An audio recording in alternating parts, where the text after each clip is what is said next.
T distribution. T distribution is a continuous distribution. This distribution was introduced by W.S. Gossett, who wrote under the name student.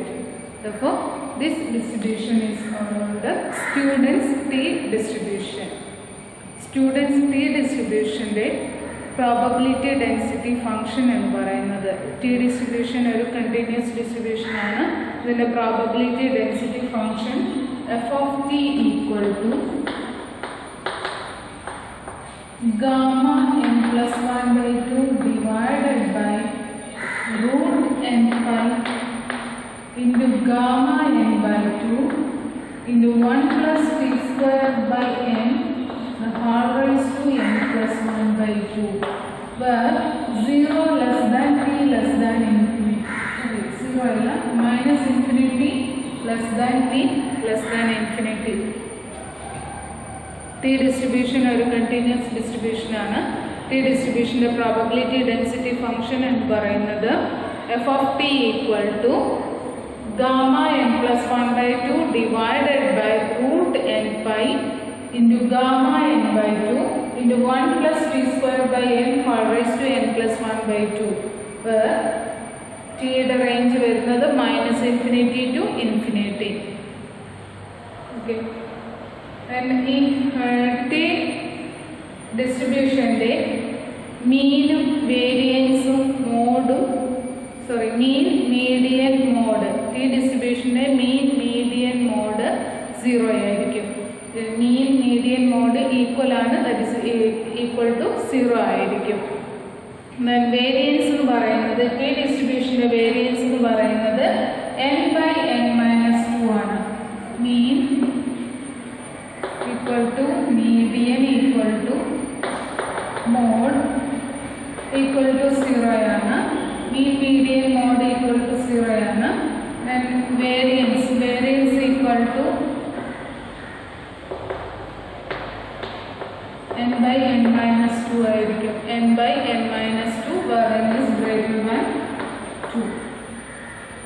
Where n is greater than 2.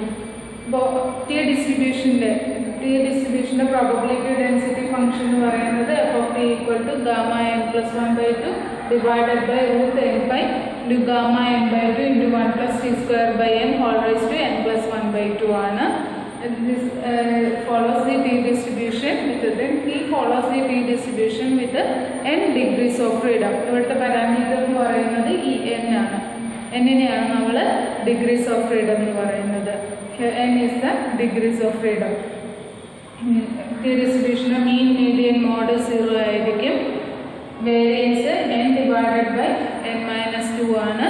Moment generating function T distribution does not exist ആണ്. Moment generating function does not exist. T distribution property വരുന്നതാണ് moment generating function does not exist. Moment generating function does not exist. ഇനി next വരുന്നത് T statistic. T distribution follow ചെയ്യുന്ന statistic. ഒരു T variable നമുക്ക് എഴുതണമെങ്കിൽ നമുക്കൊരു standard normal വേരിയബിളും ഒരു chi സ്ക്വയർ വേരിയബിളും ഉണ്ടെങ്കിൽ T വേരിയബിൾ എഴുതാൻ പറ്റും.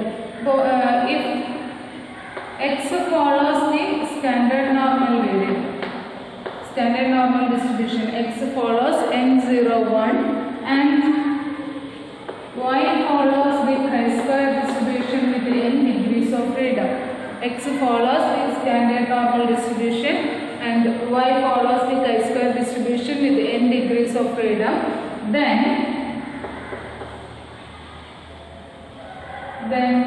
t equal to x by root y by n follows the T distribution with n degrees of freedom. അപ്പോൾ ഒരു സ്റ്റാൻഡേർഡ് നോർമൽ വേരിയബിളും ഒരു chi സ്ക്വയർ വേരിയബിളും ഉണ്ടെങ്കിൽ നമ്മൾക്ക് T വേരിയബിൾ എഴുതാൻ പറ്റും. T വേരിയബിൾ അതായത് standard normal variable x divided by root of chi square variable y by corresponding degrees of freedom. Chi square degrees of freedom n divided by n. X by root y by n follows the T distribution with the n degrees of freedom. And next example, let x bar be the sample mean. X bar be the sample mean,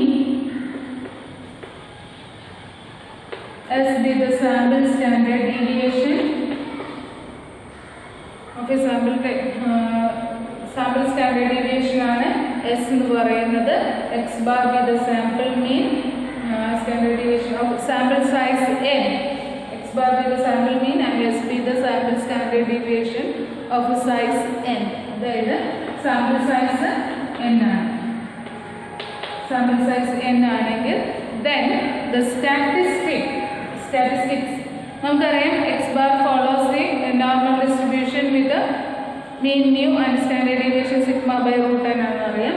ഇവിടെ the statistic t equal to x bar minus mu into root n minus 1 divided by s follows the t distribution with the n minus 1 degrees of freedom. Follows the t distribution with the n minus 1 degrees of freedom. Okay, then next example, let x1 bar and x2 bar and x2 bar be the sample means and the corresponding sample standard deviation or sample variance s1 square and s2 square are the sample variance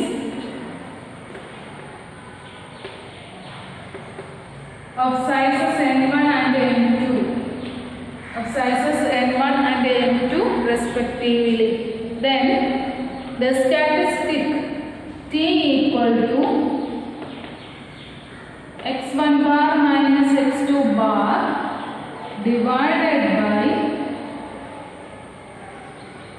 n1 s1 square plus n2 s2 square divided by n1 plus n2 minus 2 into 1 by n1 plus 1 by n2 follows the t distribution with the n1 plus n2 minus 2 degrees of freedom. Follows the t distribution with the n1 plus n2 minus 2 degrees of freedom.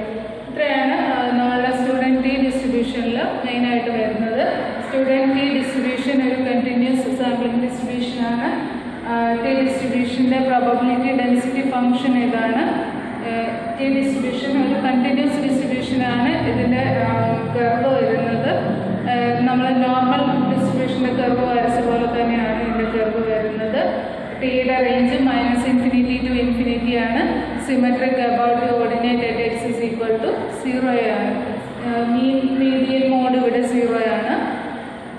Variance എന്ന് പറയുന്നത് n/n-2 ആണ്. n എന്ന് പറയുന്നത് ഇവിടുത്തെ degrees of freedom ആണ്. T ഡിസ്ട്രിബ്യൂഷൻ്റെ degrees of freedom ആണ് n എന്ന് പറയുന്നത്. Moment generating function T distribution ഇല്ല, ഡസ് നോട്ട് എക്സിസ്റ്റ് ആണ്. ഒരു സ്റ്റാൻഡേർഡ് നോർമൽ വേരിയബിൾ ആണ് എക്സ്. കൈ സ്ക്വയർ വേരിയബിൾ ആണ് n എങ്കിൽ ഈ റൂട്ട് y/n എന്ന് പറയുന്നത് ഒരു ടി വേരിയബിൾ ആയിരിക്കും.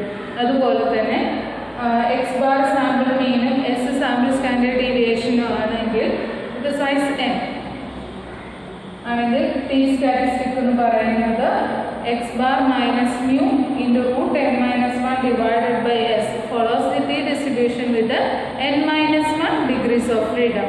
Then next example, അതായത് നെക്സ്റ്റ് ടി സ്റ്റാറ്റിസ്റ്റിക് എന്ന് പറയുന്നത് x1 ബാർ x2 ബാർ രണ്ട് സാമ്പിൾ മീൻ ആണ്. അതിന് കറസ്പോണ്ടിങ് സാമ്പിൾ വേരിയൻസ് ആണ് s1 square and s2 square of sizes n1 and n2. Then the t statistic t equal to x1 bar minus x2 bar divided by n1 s1 square plus n2 s2 square divided by n1 plus n2 minus 2 into 1 by n1 plus 1 by n2 follows the t distribution with the n1 plus n2 minus 2 degrees of freedom. Okay.